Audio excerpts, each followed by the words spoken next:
Haleluya. Salam, selamat pagi Indonesia.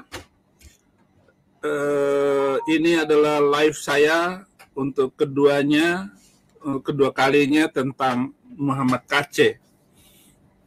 Muhammad Kece, orangnya kece masalahnya. Saya suka dengan Muhammad Kece karena orangnya kece. Haleluya. Muhammad Kece sudah ditangkap oleh Bareskrim. Dan ini saya ucapkan selamat ditangkap, selamat menjadi saksi Kristus di sana. Saya kasih judul penderitaan non-Muslim atau penderitaan minoritas dan Muhammad Kece. Itu ya nama sih nama Muhammad, tapi kamu orang Kristen. Nasihat saya untuk Muhammad Kece setelah di BAP, ya bicara lurus, jangan takut, jangan khawatir, mati hanya sekali, hidup hanya sekali. Dan kalau hidup itu untuk menjadi saksi bagi Kristus. Kalau hidup maka itu untuk Tuhan. Karena Kristen itu bicara hidup, bukan bicara mati. Pokoknya selama hidup kita bicara terus tentang iman, tentang Tuhan, tentang membangun hubungan harmonis kita dengan Tuhan dan juga dengan manusia. Tujuan kita hidup ini adalah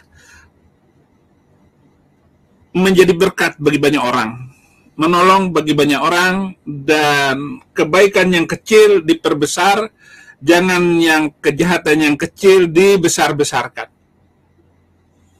Tuhan datang untuk menolong banyak orang, Tuhan datang untuk membantu kita. Dan saya percaya bahwa kita akan menjadi umat pemenang. Ketika Anda ditangkap, maka berikan hidupmu kepada Tuhan. Jangan khawatir, karena Roh Kudus akan menolong, memberi pertanggungjawaban, akan menolong kamu untuk menjawab semua tuduhan-tuduhan itu.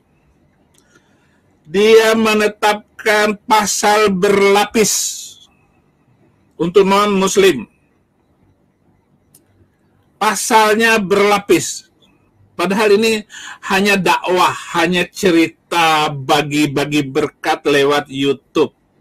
Tapi Anda akan ditetapkan oleh polisi dengan pasal berlapis. Bahkan ATM Anda akan dirampas. Nanti akan dikaji banyak nggak uang dari luar negeri yang membantu Anda di dalam dakwah. Nanti akan di-stop, akan dirampas. Bahkan nanti akan diminta-minta uang. Karena saya ini pengalaman ditahan karena undang-undang penistaan agama. Nanti Anda juga akan dijerat dengan undang-undang ITE. Kalau undang-undang ITE Anda sudah positif kena karena Anda bicara di channel Anda. Tapi sejauh mana kasus beratnya dugaan ITE itu, Anda akan dijerat pasal dengan ancaman 6 tahun penjara. Itu ITE. Kalau penistaan agama, ancamannya sama juga 6 tahun penjara. Nah, bagaimanapun Anda tetap tenang, harus tetap tenang. Ketika saya selesai di BAP, saya dirayu, didatang oleh pejabat untuk syahadat lagi, masuk Islam lagi. Bahkan kalau masuk Islam lagi, saya ditawarin ini. Jangan percaya. Percaya kepada Yesus Kristus 100% akan mengembalikan apapun. Kesulitan dan penderitaan itu akan lebih hebat lagi. Kemuliaan Tuhan disiapkan. Nanti. Bagi orang percaya, itu nantinya itu. Jangan tergiur oleh tawaran-tawaran itu, lalu kamu merusak iman cintamu kepada Yesus Kristus. Saya percaya, kita sudah live bersama di Bali.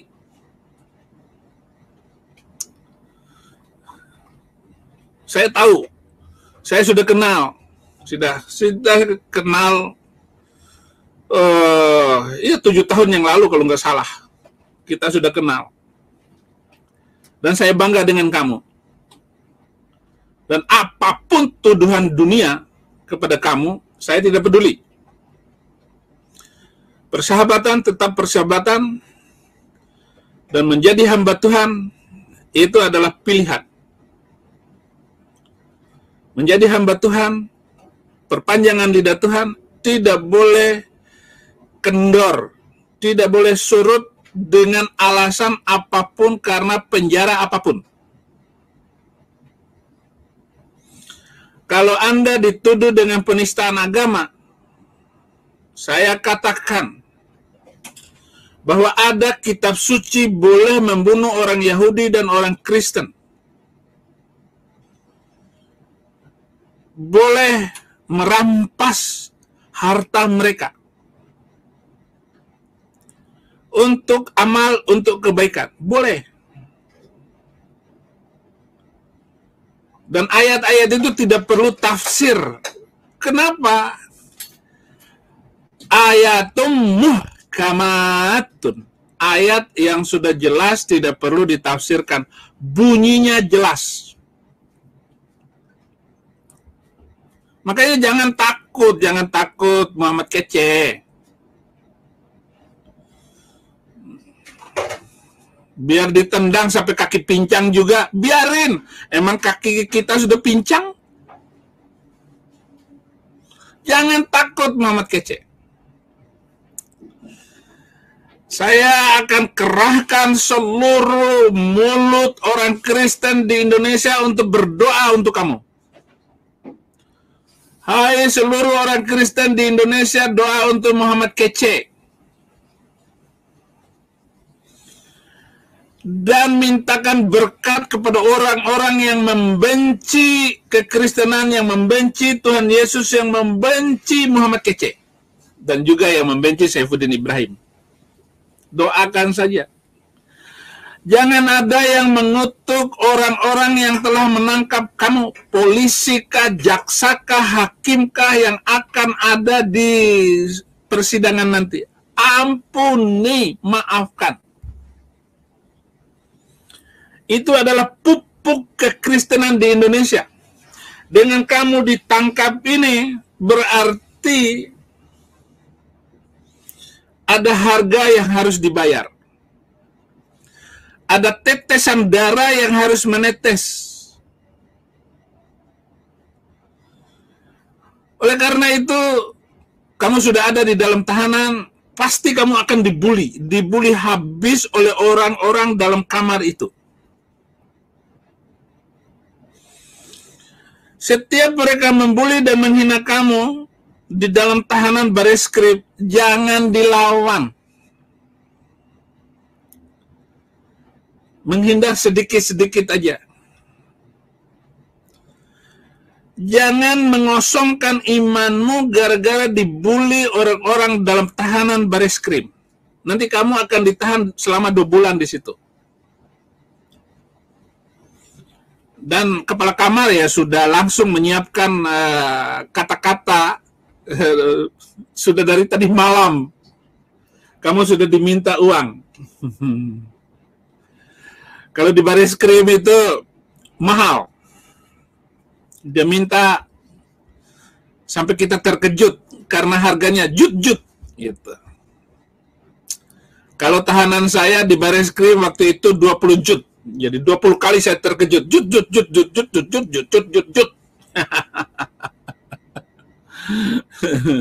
selama tahanan itu. Kalau mereka minta uang, ya saya nggak punya uang gitu. Nggak ada uang.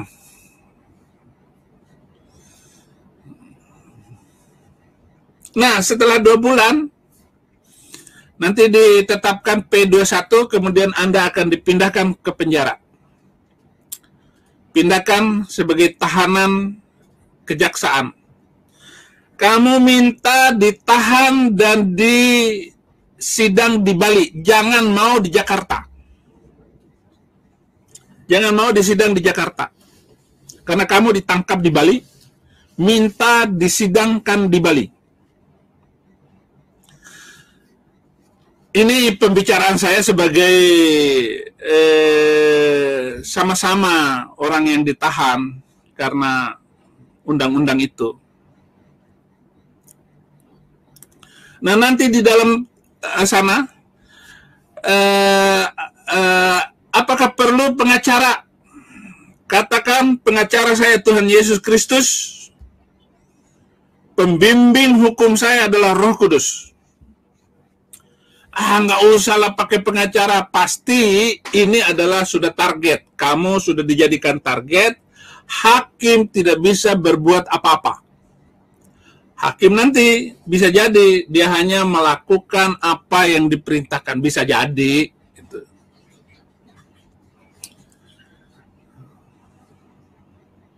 Dan tidak perlu disogok itu hakim. Jaksa hakim nggak perlu disogok. Murni saja. Murni saja. Jadi jangan mau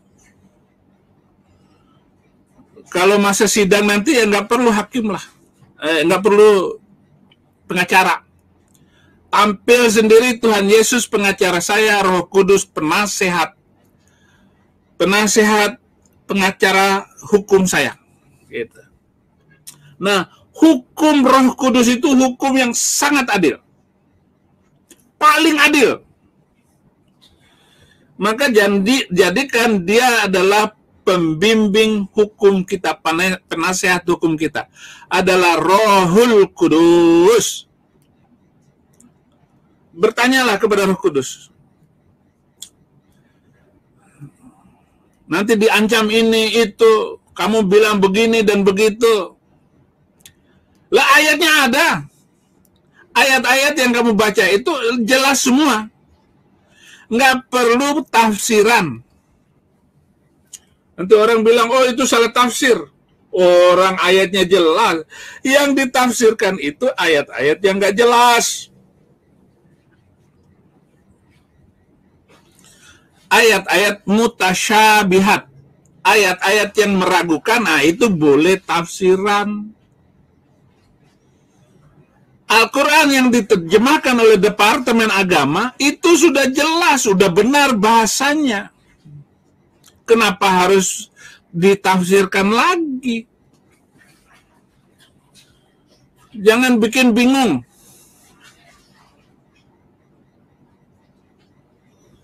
Nah, semua orang-orang ini bersyukur kamu ditangkap. Ya, saya juga ya mengucapkan selamat ditangkap, Muhammad Kece. Rohmu tidak boleh berubah. Semangatmu tidak boleh berkurang karena ditahan. Apalagi setelah nanti di penjara, keluar dari penjara, tetap bicarakan Injil, tetap bicarakan kebenaran, beritakan nama Yesus. Mati hanya sekali.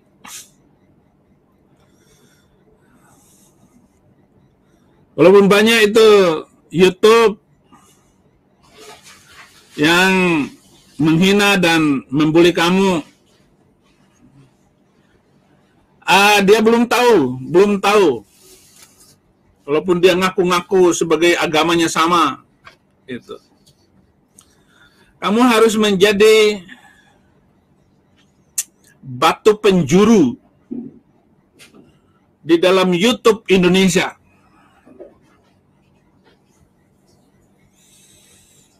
Walaupun kamu dikosongkan seperti Ayub sampai titik nol, bahkan bukan nol, minus. Harta kekayaannya habis semua. Tapi jangan sampai cinta Yesus berkurang. Tuhan akan menyiapkan bala tentaranya untuk menolong kamu. Karena janjinya aku akan menyertai sampai akhir zaman. Nah, sampai akhir zaman loh penginjil itu. Tidak ada yang disertai oleh Tuhan kecuali penginjil. Jadi jangan takut, Muhammad Kece. Masa sidang, nanti sidang akan dibacakan tuntutan-tuntutan dari jaksa.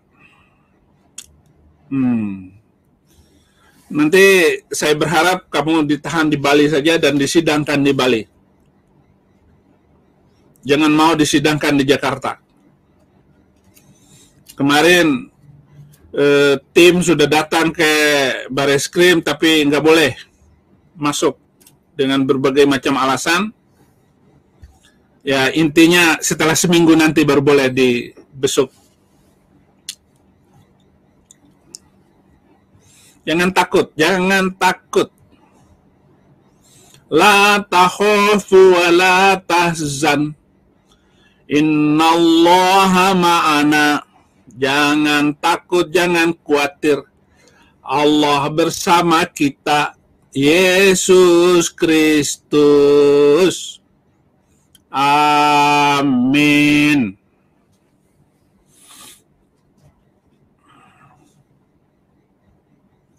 Jadi jangan ragu sedikit pun tentang apa yang kamu beritakan. Kita hanya hidup pada zaman ini. Zaman yang akan datang sudah beda lagi. Paling nyawa kita hanya sebentar. Dan ketika nyawamu masih ada, jangan takut.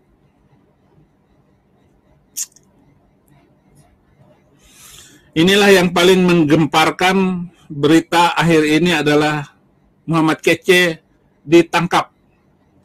Kalau saya dulu ditangkap dulu, baru beritanya rame. Tapi kamu sudah rame dulu, baru ditangkap. Bagus. Bagaimanapun dan cara apapun. Cara Tuhan, ini adalah cara Tuhan supaya nama Tuhan ditinggikan. Nama Yesus ditinggikan. Karena kamu meninggikan nama Yesus. Anak manusia ditinggikan. Kapan ditinggikan? Ya, mati di atas kayu salib, naik. Haleluya. Kalau Yesus tidak disalib, tidak ada cerita pengorbanan. Kalau Yesus tidak disalib, tidak ada pengampunan. Kalau Yesus tidak disalib, tidak ada penebusan dosa. Nah, kita yang sudah ditebus dosa kita, jangan takut. Anak manusia telah ditinggikan.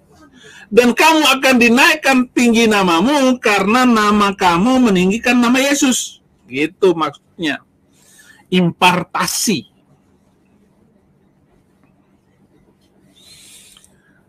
Nah, nanti di sidang ke-10 atau ke-11 nanti ya sudah mulai vonis. Bikin pleidoy, jangan bela diri, bela Injil, bela berita firman, bela kebenaran. Nggak usah bela diri. Kalau kita boleh hidup sekarang ini kemurahan Tuhan. Kata Mephiboset kepada Daud dalam 2 Samuel 9. Apakah aku ini hamba ini Tuanku, sehingga engkau menghiraukan anjing mati seperti aku? Jadi Mephiboset menganggap dirinya adalah anjing mati. Saifuddin Ibrahim juga hanyalah anjing mati. Kenapa Tuhan memanggil saya jadi pemberita Injil, penyambung lidahnya? Sementara saya ini anjing mati. Nggak berguna di hadapan manusia. Diejek, Dan karena kebodohan saya juga diejek. Jadi Muhammad KC, jangan takut. Seperti apa yang dikatakan oleh Mephiboset kepada Daud, saya hanyalah anjing mati. Begitupun kita bilang kepada Tuhan Yesus, sayalah anjing mati. Pakailah anjing mati ini. Biar nama Tuhan Yesus harum atas Indonesia. Ini bentuknya curhatan. Lebih banyak curhatan.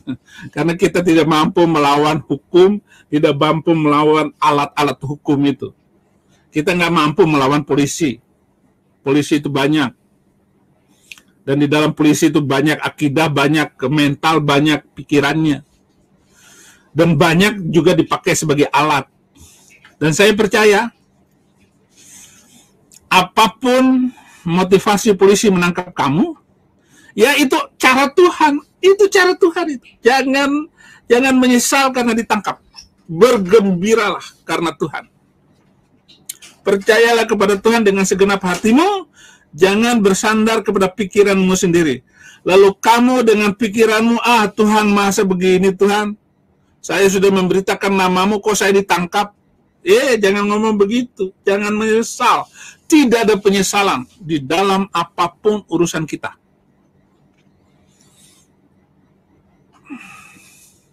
Berarti kepalamu sudah digundul sekarang. Sudah dibotakin.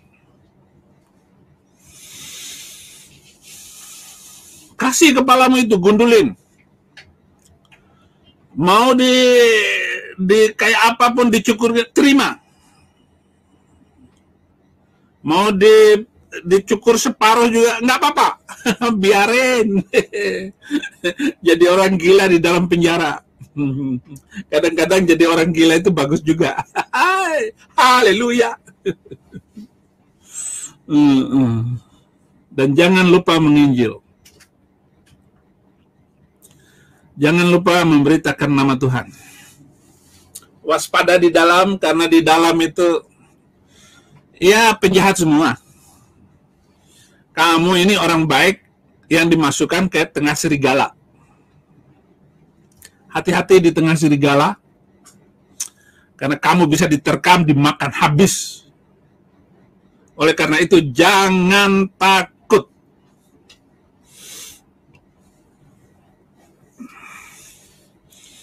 Ya, tunggu 2 bulan dulu di baris krim, baru nanti dipindahkan ke mana kamu ditangkap itu. Kalau nanti misalnya kamu di sidang di Jakarta, jangan mau bilang, saya tidak mau. Saya minta di sidang di Bali. Karena pengadilan di Bali lebih tenang.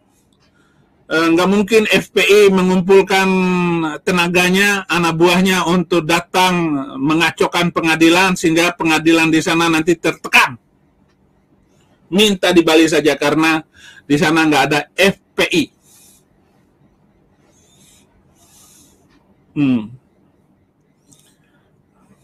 Saran saya. Saya juga dengar ini Yahya Waloni sudah ditangkap.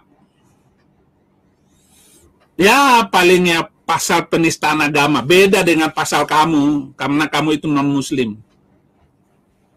Percayalah kepada Tuhan. Dengan segenap hatimu. Nantikanlah Tuhan dengan gembira.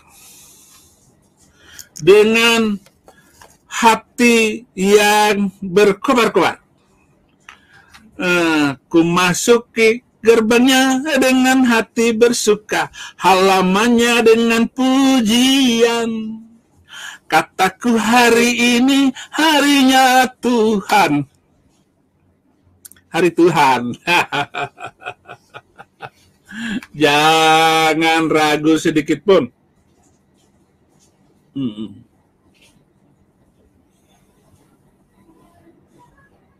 Jangan takut.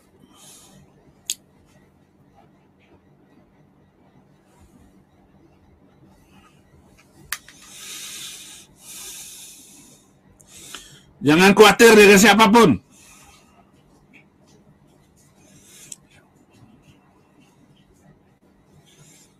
Mulutmu harus penuh dengan pujian. Dan mungkin ini kesempatan kamu berulang-ulang untuk membaca Alkitab.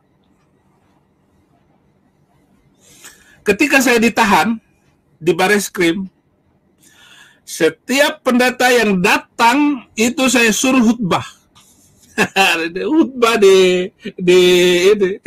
dengan yang mengunjungi saya. Tetapi karena dia khutbahnya keras, seluruh ruangan dengar semua pendeta khutbah. Pokoknya dia datang khutbah. Ya, kemudian dia titipkan saya uang ya 100-200 ribu. Itu waktu saya di Bareskrim. Pokoknya setiap pendeta datang, saya suruh khutbah dengan 5 orang atau 6 orang yang dia bawa itu. Selalu khutbah. Saya punya ayah rohani saya,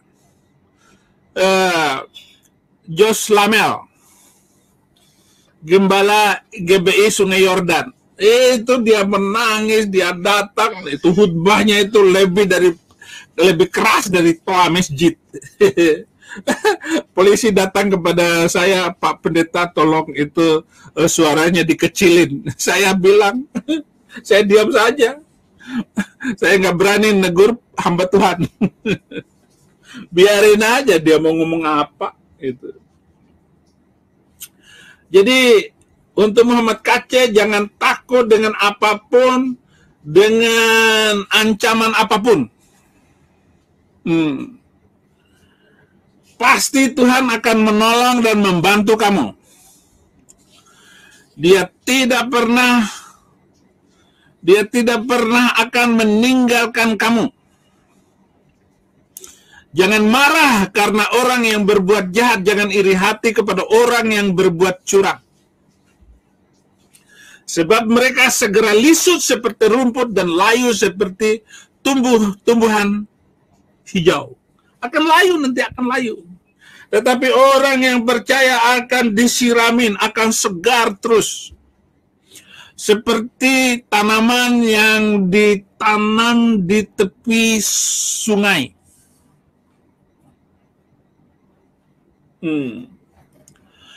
Percayalah kepada Tuhan dan lakukanlah yang baik. Diamlah di negeri dan berlakulah setia. Setia ini penting. Mazmur 37 ayat 4, dan bergembiralah karena Tuhan, maka ia akan memberikan kepadamu apa yang diinginkan oleh hatimu. Lu mau mobil, nanti ada. Mau rumah, nanti ada. Nanti ada, punya rumah nanti.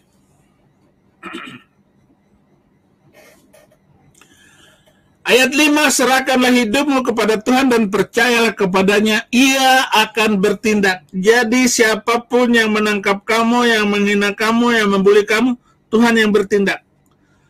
Percayakan kepada Tuhan. Pembalasan Tuhan itu akan menimpa setiap orang. Pokoknya itulah hukum roh.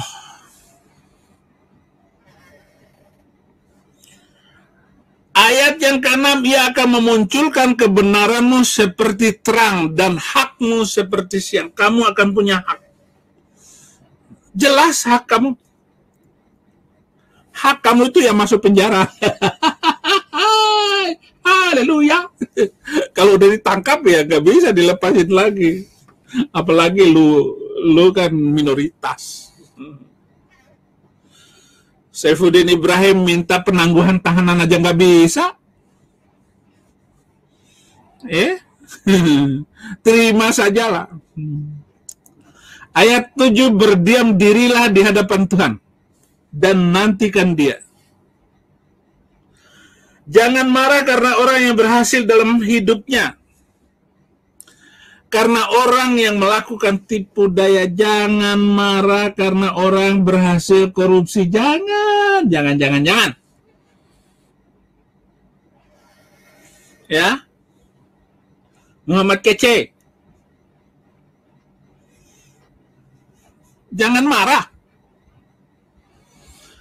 Di ayat yang ke-8, Mazmur 37, berhentilah marah dan tinggalkan panas hati itu.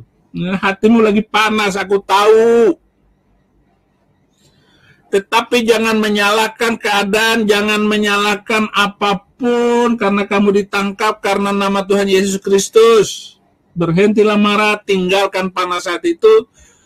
Jangan marah, itu hanya membawa kepada kejahatan. Jangan marah karena hanya akan membawa kejahatan. Pikiranmu akan tertekan. Ya, Muhammad Kece.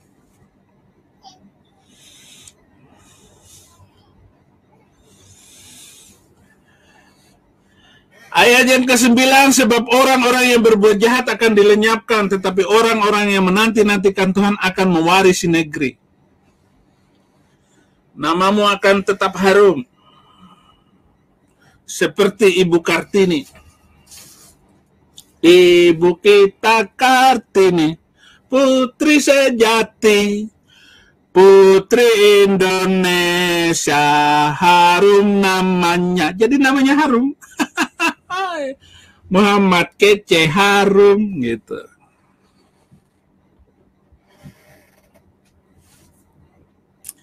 Saya bacakan sampai ayat ke-10, Mazmur 37. Karena sedikit waktu lagi, maka lenyaplah orang fasik. Jika engkau memperhatikan tempatnya, maka ia sudah tidak ada lagi. Jadi kamu keluar, itu orang-orang itu akan lenyap. Berapapun besarnya, berapapun kayanya, keuangan mereka pakai untuk menangkap kita, untuk mendiskriminasi kita. Kita tetap makan nasi. Jadi percayalah kepada Tuhan dengan segenap hatimu. Jangan takut. Jangan khawatir dengan apapun.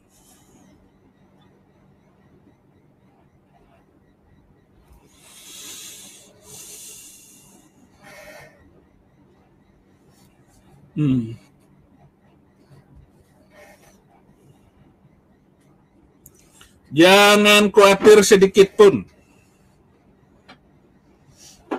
Dengan apapun yang menimpa kamu hari ini, sudah biasa banyak nabi mati, banyak para pembawa kebenaran masuk penjara, semuanya masuk penjara. Maka berbahagialah kamu.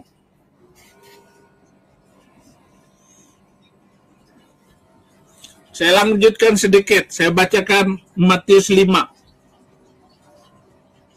Ya, Muhammad Kece, dengar baik-baik ya, Kece ya. Ketika Yesus melihat orang banyak itu, naiklah ia ke atas bukit, dan setelah ia duduk, datanglah murid-murid kepadanya. Maka Yesus pun mulai berbicara dan mengajar mereka, katanya, berbahagialah orang yang miskin di hadapan Allah, karena merekalah yang empunya kerajaan surga. Mau jadi memiliki kerajaan surga? Ya, miskin di hadapan Allah. Yang keempat, berbahagialah orang yang berduka cita karena mereka akan dihibur. Duka cita kamu ditangkap karena katanya kemarin saya telepon Pak Yonatan di Bali, kamu katanya kabur ke sawah. Ya nggak kabur ke sawah supaya nggak ditangkapin aja. Kenapa kabur? Karena perintah Tuhan Yesus Kristus, kalau kamu dianiaya di satu kota, larilah ke kota lain. Ya kabur ya, tapi ya berapa sih kecepatan kamu? Polisi bisa nembak kamu, daripada kamu kabur ditembak mati ntar. Lebih baik menyerah. Berbahagialah orang yang lemah lembut karena mereka akan memiliki bumi. Ya, kamu sih dianggap kasar, padahal Muhammad Kece itu orangnya lembut. Dia nggak banyak bicara. Muhammad Kece itu. Ayat yang ke-6, berbahagialah orang yang lapar dan haus karena mereka akan dipuaskan. Ini saya sampai meneteskan air mata sambil siaran untuk kamu ini. Ini khusus untuk Muhammad Kece. Bukan untuk Yahya Waloni, karena Yahya Waloni sudah meninggalkan firman Tuhan ini dan dia kena hukuman penalti. Ayat yang ke-7, berbahagialah orang yang murah hatinya karena mereka akan beroleh kemurahan. Ayat yang ke-8, berbahagialah orang yang suci hatinya karena mereka akan melihat Allah. Jadi suci hati itu akan nanti ketemu Tuhan Yesus. Yang ke-9, berbahagialah orang yang membawa damai karena mereka akan disebut anak-anak Allah. Ayat 10, berbahagialah orang yang dianiaya oleh kebenaran. Nah, ini ketemu dengan kamu ini. Dianiaya oleh kebenaran karena mereka lah yang empunya kerajaan surga. Kamu termasuk mendapat bagian itu. Ya. Muhammad Kece, jangan takut, jangan khawatir. Ayat 11, berbahagialah kamu jika karena aku kamu dicela dan dianiaya dan kepadamu difitnahkan segala yang jahat. Pokoknya kamu itu penjahat, Muhammad Kece. Ada yang bilang kamu nggak boleh hidup di Indonesia.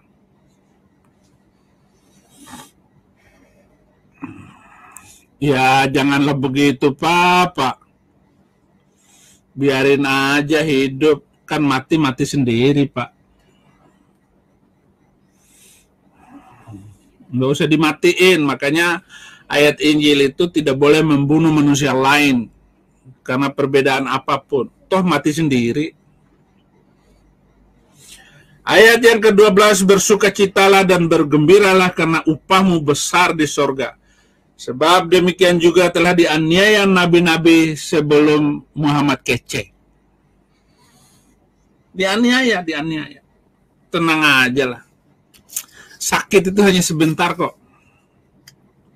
Saya ketika di dalam tahanan, kepala saya dibotak, sebelum dibotak, rambut saya dijambak, ditarik, kemudian diantuk dengan dengkul dia. Ya pusing lah. Umur sudah 53 tahun ya pusing begini. Aduh. Dan tidak ada satu blok pun di penjara itu ketika itu tidak mau terima Saifuddin Ibrahim, penista agama. Saya dimasukin ke sel tikus. Dimasukin ke sel nggak boleh keluar. Wah, nggak bisa tidur. Sel itu hanya kapasitas 12 orang. Diisi 35 orang. Tidur nggak bisa. Satu bagian tidur, yang lain duduk. Kalau ini tidur, yang sana duduk. Gantian tidur semalam itu. Begitu juga sebaliknya. Serem.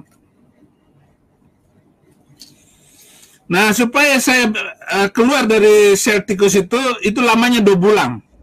Jadi di situ tunggak keluar. Ibadah nggak bisa, ke masjid nggak bisa, ke gereja nggak bisa. Itu di CLT. Penjara kelas 2 Tangerang. Nah, saudara-saudara, kalau mau keluar cepat dari itu, istri saya harus transfer 15 jut. Jadi 15 kali jut. Jadi terkejut. Nah, setelah transfer, baru saya keluar. Lebih cepat dari yang lain. Karena, ya, itu tadi. Harus pakai uang. Setelah keluar, saya dimasukin ke blok A, kamar 6, isi 11 orang. Palkamnya itu orang Kristen. Domingus namanya. Ya, dialah yang saya atur untuk menjadi kepala kamar saya, untuk menghubungi sipir dan sebagainya. Nah, saya di situ di penjara kelas 2 itu ya sipir-sipir itu pasti musuhin saya. Mau diperas. Tapi saya nggak bisa diperas. Saya bilang sama Palkam, kasih tahu.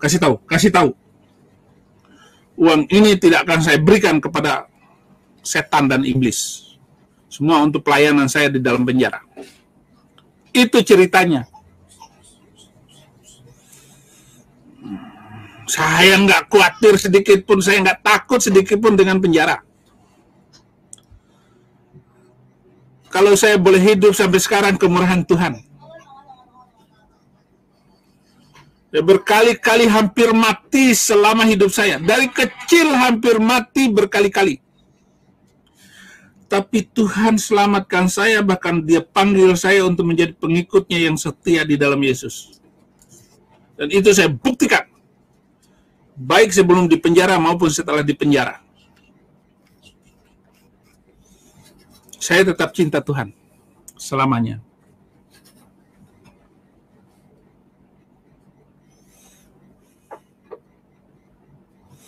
Dengar baik-baik Muhammad Kece, kamu adalah garam dunia.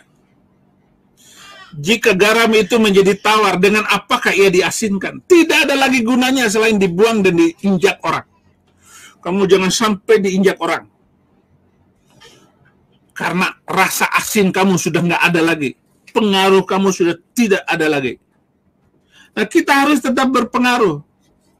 Yaitu garam yang sedikit yang dimasukkan dalam sayur, itu rasanya enak. Kalau sayur tanpa garam, rasanya tidak enak. Nah, kamu itu garam dunia, bukan garam sayur. Nah, kamu adalah terang dunia. Kota yang terletak di atas gunung tidak mungkin tersembunyi. Karena kota itu terang. Lagi pula orang tidak menyalakan pelita, lalu diletakkan di bawah gantang, melainkan di atas kaki diam, sehingga menerangi semua orang di dalam rumah itu.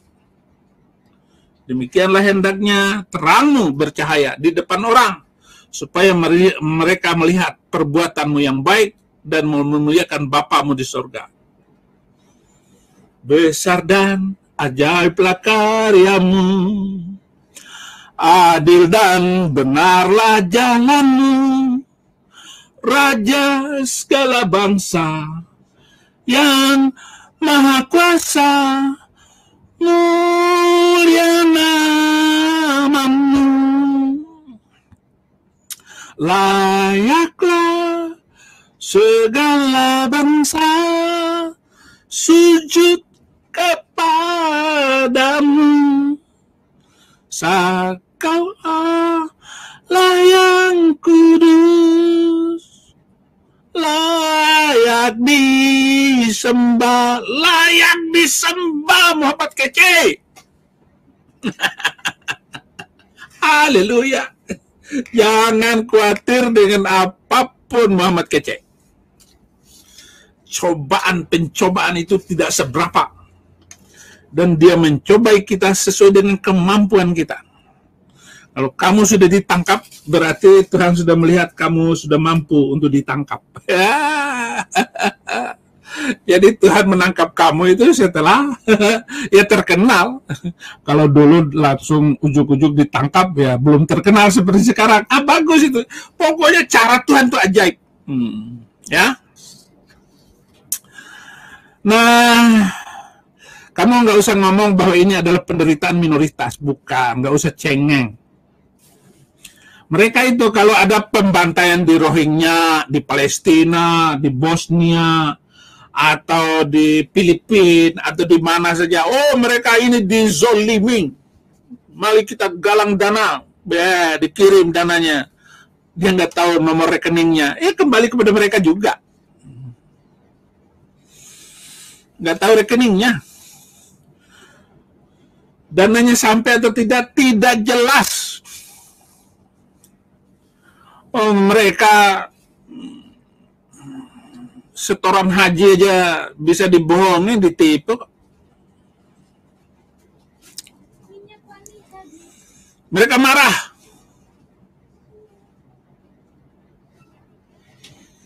Wah, mereka marah kalau sudah begitu tuh. Tetapi pembantaian apa yang dilakukan di Indonesia, oh inilah itu, mereka Di dalam negeri gereja dibakar, orang Kristen dihina, ditunda ibadahnya, dihalang-halangi.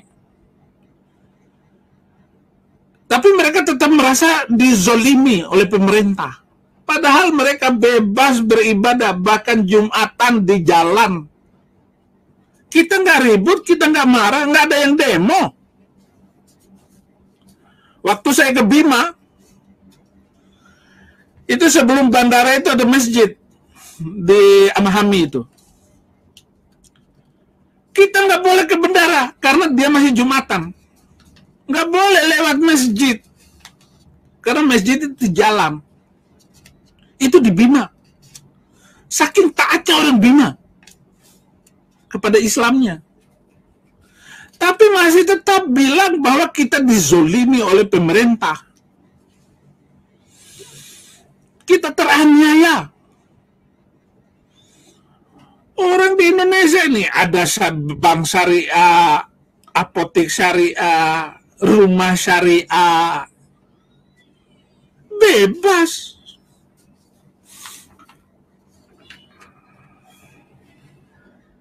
Muslim diinjak-injak katanya.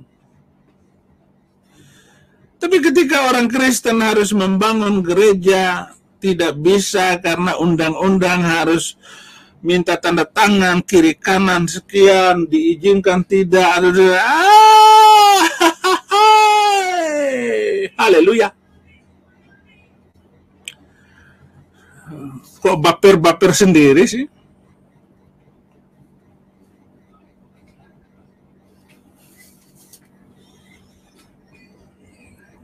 Undang-undang itu sejak zaman Nabi Muhammad, masjid itu dibangun. Itu kalau sudah penuh, boleh bangun lagi. Sejauh lagi, sekampung lagi. Itu kalau sudah penuh. Ini kalau ada artis, kalau ada pejabat, mungkin mau cuci uang, bangun masjid 1, 2, 3. Uang hasil begituan. Atau artis membangun masjid. Nggak ada yang larang. Nggak ada IMB-nya. Tapi gereja buru-buru.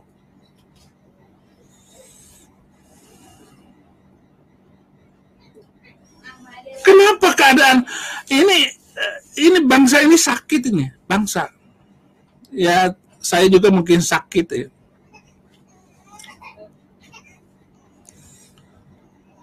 76 tahun Indonesia merdeka, belum ada perubahan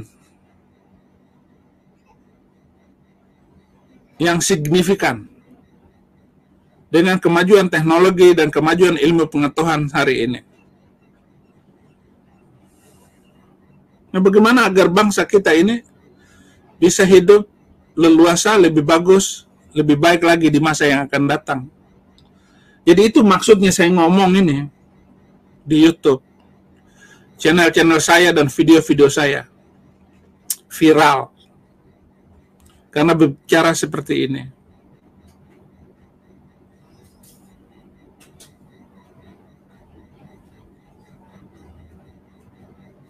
Dalam Al-Quran surat Al-Baqarah ayat 144. Kaitannya dengan masjid dan gereja. Siapakah yang lebih zalim daripada orang-orang yang menghalangi menyebut nama Allah? Orang Kristen menyebut nama Allah, orang Islam menyebut nama Allah. Lambangan gereja nggak boleh. Itu adalah manusia paling zalim yang melarang membangun rumah ibadah. Quran yang ngomong. Saya kan, tafsirnya salah. Itu ayat nggak perlu tafsir. Ayat itu nggak perlu tafsir, saudara. Orang Kristen nggak boleh baca-baca ayat Al-Quran. Bagaimana saya ragu dengan Kristen mau masuk Islam, kok nggak boleh baca Al-Quran? Ayo. Bebaskan, bebas. Bebas mempelajari Alkitab, bebas mempelajari Al-Quran. Kalau saya bisa membaca isi hatimu, saya bisa baca, pelajari hati kamu. Begitu, saudara.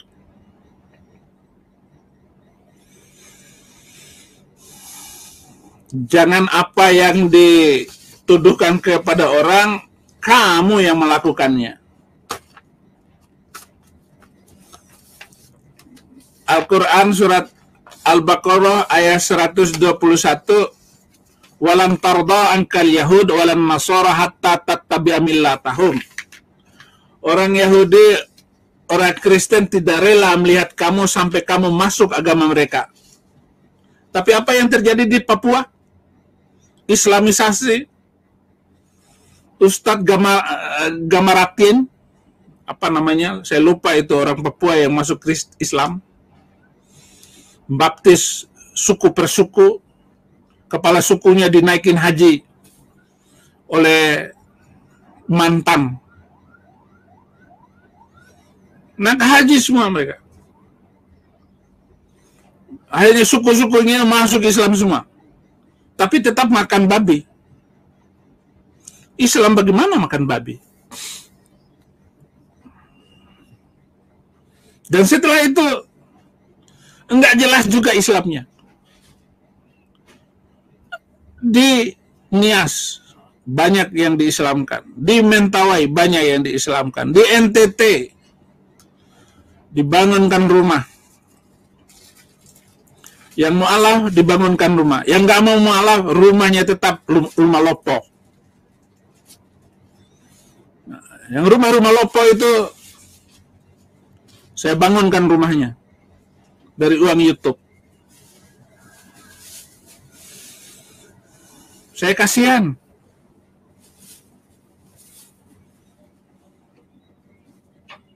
Saya kasihan. Jadi saudara-saudara, doakan Muhammad Kece, bantu doa. Ya mungkin Muhammad Kece bisa menikmati berkat yang banyak nanti dalam penjara. Saya dulu waktu ketika saya di penjara, itu banyak orang yang nyumbang. Kalau uangnya ditabung, itu bisa beli 2 Innova. Tapi saya pakai semua di dalam pelayanan, di dalam penjara. Kelimpahan saya di dalam penjara. Waktu itu saya merasa seperti Yusuf. Karena saya mengatur ini itu, tiap hari itu sibuk melayani di dalam penjara. Ketika Gilbert datang, pendeta Gilbert Lumindor datang, dari jauh dia bilang, haleluya. Begitu pelukan dengan saya, dia bertanya kepada saya, apa kabar? Saya bilang, segala perkara dapat kutanggung di dalam Dia yang memberikan kekuatan kepadaku. Gilbert yang nangis. Saya mah biasa aja. Sudah hampir setahun dalam penjara waktu itu. Ketika itu saya divonis 4 tahun, dituntut 5 tahun oleh jaksa. Hakim memvonis saya 4 tahun penjara. Tapi istri saya berani untuk naik banding. Naik banding tetap 4 tahun, kasasi. Kasasi turun jadi 2 tahun. Jadi saya divonis 2 tahun penjara oleh Mahkamah Agung. Lalu saya mengajukan PB, pembebasan bersyarat. Kemenkumham bertanya, apakah Bapak akan melakukan hal-hal yang membuat Bapak masuk penjara? Saya akan tetap lakukan, karena saya hamba Tuhan, saya akan memberitakan, saya akan memenangkan, saya akan memuridkan, saya akan membaptiskan, saya akan bersaksi. Karena itu tugas hamba Tuhan. Jadi saya tetap melakukan apa yang menyebabkan saya masuk penjara. Terserah Bapak mau memberikan pembebasan bersyarat itu atau tidak. Apa yang terjadi, saudara?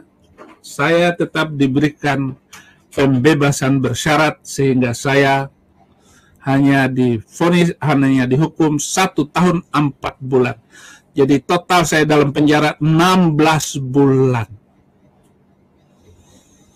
Terima kasih untuk para penonton, terima kasih untuk semuanya. Selamat ditahan juga Saudara Yahya Waloni. Kalau hanya untuk mengimbangi penahanan Muhammad KC, itu belum sesuai dengan Pancasila, keadilan sosial bagi seluruh Indonesia. Abdus Somad harus ditahan.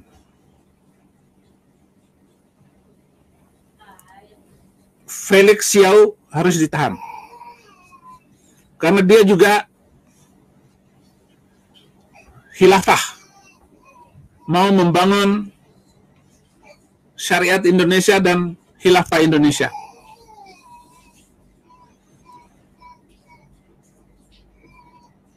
Menekhem Ali itu juga harus ditahan karena dia menghina kekristenan. Habib Rizik harus juga dihukum, harus diadili yang sama karena dia juga menghina kekristenan dan menyuruh membunuh pendeta. Dia baru ditahan karena COVID. Itu namanya keadilan sosial bagi seluruh Indonesia. Terima kasih Pak Polisi sudah menangkap teman saya Muhammad Kece, supaya dia bisa melihat kemuliaan Tuhan lagi di masa yang akan datang. Terima kasih. Tuhan Yesus memberkati.